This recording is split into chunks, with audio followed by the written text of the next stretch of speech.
I know you hit the game winner at LSU last year, and you hit the game-winning free throw against Indiana. Now this, how would you describe sort of your feelings in late game situations? You know, as far as wanting the ball, maybe wanting to be the guy, and what kind of confidence does that give you when you've done it fairly regularly now? It gives me a lot of confidence knowing that my teammates really put trust in me, knowing they want me to want the ball in my hands in the last couple seconds, and it feels amazing to know that they can count on me to knock that shot down when we need it, and for them to have confidence in me makes it more easier on me to make the shot because I know they have a lot of confidence and they know every time my shot go up in the last couple seconds they already know it's going in. So just having confidence from them is amazing. Just as a follow-up to that, I assume you've watched some video of it. What was it like kind of in the moment, and then if you've watched a video, what was it like watching it and banking it and all that stuff? Oh, it was crazy because everybody was blowing my phone up, sending me all the videos and stuff. And after the game, I really didn't pay attention to it. I didn't get on social media at all or nothing. That's why I had a late response on Twitter yesterday. I just wanted to cherish the moment and just cherish it with my teammates and enjoy it with them instead of going straight to social media. I spend looking over the final, I don't know, like 10 minutes of the game and then the overtime just to see kind of what shots you guys missed and how that happened and stuff like that? We really didn't go over it yesterday. We had a little film session, but it was just more on what we can correct defensive-wise and offensive-wise, why the offense got snagged it the last 10 minutes in the overtime and what we could have did better. But just watching film yesterday, we saw a lot of things that we could have did better on the zone. But we all learning from it. Coming off a game against ACC opponent, now you got a team that nobody knows that much about. I mean, you all able to keep concentrated on it, and just something like Duke getting upset the other night kind of jar your attention? I don't think that's possible this year, to be honest. With the way Coach Musselman prepares us this year and the way that his energy stays the same regardless if we play in a top 5 team or a nobody. It's the same preparation. It's the same focus and discipline that he expects from us every game, regardless who we play. Did you watch? Have you watched a bunch of video of the shot? Oh, yeah, I have. Yes, I have. So what goes through your mind when you know you're going to hit it, obviously, but what goes through your mind? It's crazy to rewatch the moment because it's so many videos out with different music, Titanic music and stuff like that. It's crazy. But it's fun that I was able to cherish for my teammates, and we was able to get the W. You obviously weren't trying to bank it, were you? Or? I told Five it was either going to be a swish or a bank, so it was a bank.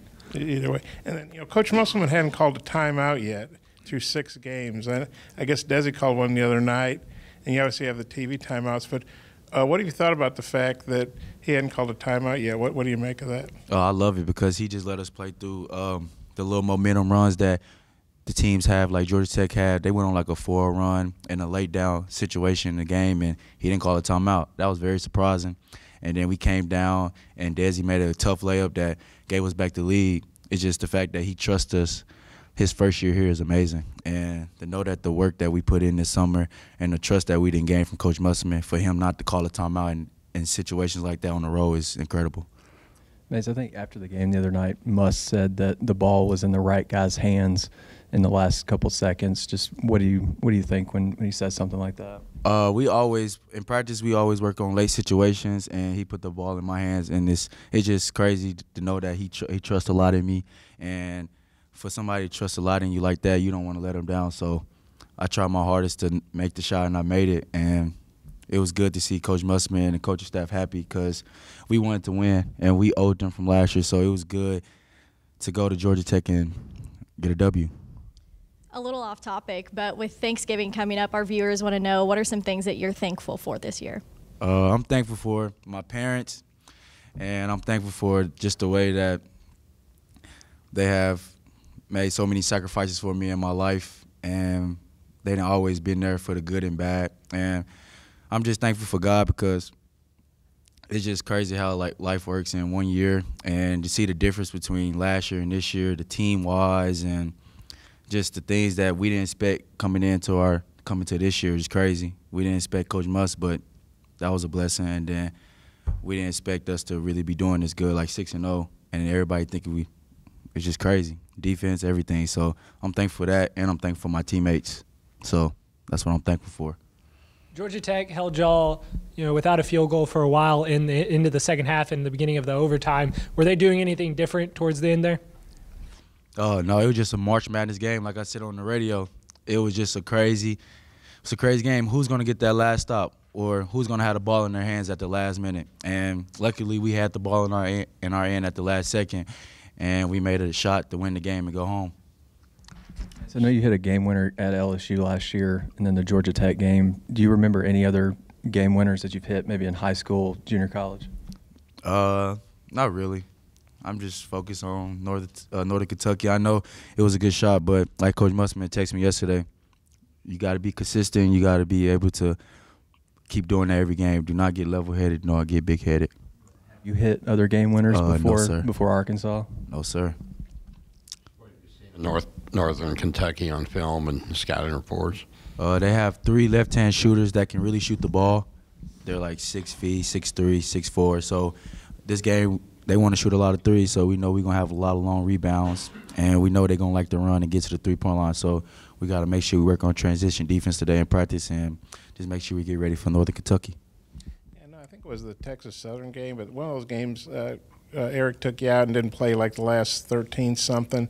And he said the next time we talked to him, he thought you needed to be more focused. You guys had talked about it. He said he wanted you to be more of a leader. Kind of what do you remember about that? Because I'm sure that's not an expected thing for you to sit out that long. And kind of how'd you deal with that? And obviously you bounced back from it pretty well. It was tough to deal with, but when we sat down and talked about it, I understand everything, and I look back, it was really on me. He wanted me to be a leader, and me being a junior and having sophomores under me and having vets above me is just it's time for me to take another step on the court and off the court. And he wanted me to be more a leader, and that's what I need to do. Do you think you lost a little focus in that game? I don't think I lost any focus, but I feel like I could have been more focused. I came out probably lackadaisical, but I'm glad he did that because it was a learning lesson. Eric's big on to the next team. You guys watch film after a game but that was kind of a different kind of game the other night. Did you guys get to celebrate longer? Or were you watching Northern Kentucky film or going over the Northern Kentucky scout report? How long did you guys get to enjoy that one? No, this is probably the first game we ain't go straight to the scouting report after the game. We celebrated it, and we got on the bus, and when we got back, he was like, next game. And we got back here, he was ready for Northern Kentucky. We woke up to a scouting report. Man, it's time to get focused. Do you like that you guys quickly move on to the next one? Yeah, I like it because he treat us like pros, and that's what he said he used to do in the pro NBA. He'd go next game, he'd be ready.